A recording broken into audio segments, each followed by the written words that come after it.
માની લો કે તમે એક બોય છો અને તમે ડેલી જીન્સ પેન્ટ અને શર્ટ પહેરો છો, પણ તમને અચાનકથી એમ કહેવામાં આવે કે તમે એન્ટાયર લાઈફ સુધી તમને સાડી અને બ્લાઉઝ પહેરવાનો છે. તમને કેવું લાગશે?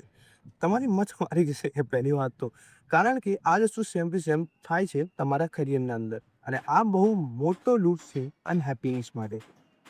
કારણ કે જો તમે કોઈ પણ કરિયર માટે ફિટ નથી બેસતા અને તમે એ કરિયર કે એ પાથ એન્ટાયર લાઈફ માટે કરવાનું સોચી રહ્યા છો, તો તમારી બહુ મોટી ભૂલ હોઈ શકે છે. એક સ્ટોરી ટાઈમ કહો.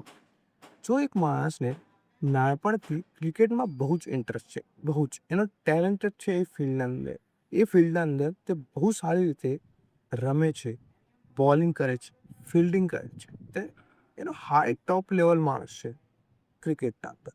પણ તેને અચાનક તેના મા બાપ તરફથી કહેવામાં આવે કે ચાલ બેટા, હવે તને ક્રિકેટ રમવાનું જ નથી, હવે તું ડાયરેક્ટ ફૂટબોલ રમવા જા અને તારી આખી જિંદગી ફૂટબોલમાં તને કરવાની છે.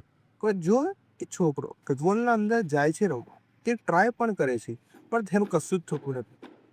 અને જે લૂપ થાય ચાલુ થાય છે અનહેપીનેસ. તેને બર્નઆઉટ થાય છે, તે થાકી જાય છે વહેલો, તેને ફિલ્ડ ગમતી નથી. તો પછી તમે સોચો કે આ માણસનું પૂરી જિંદગી કેવી રીતે નીકળે છે? હજુ પણ તેને એક ઉત્સાહ, એક એક ફાયર છે કે હું ક્રિકેટ જ રમું, મને ફૂટબોલ રમવું ગમતું જ નથી. તો મને એમ કહો કે આ સેમ વસ્તુ તમારી ફિલ્ડમાં શાયદ થઈ રહ્યું છે.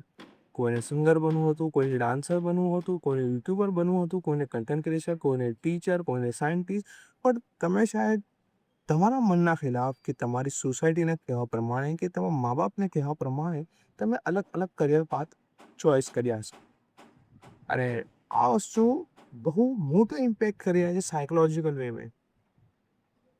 જેમ કે તમે તો ગલત રાહ તમે પકડી. હવે જ્યારે તમે મોટા થશો તો તમે કહેવામાં તો કહેશો કે મારા છોકરાને જે કરવું હશે હું કરવા દઈશ. પણ જ્યારે મોટો થશે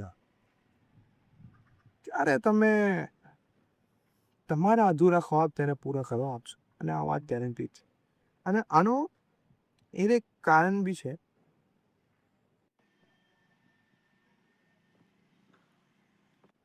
રીઝન બી છે યાર.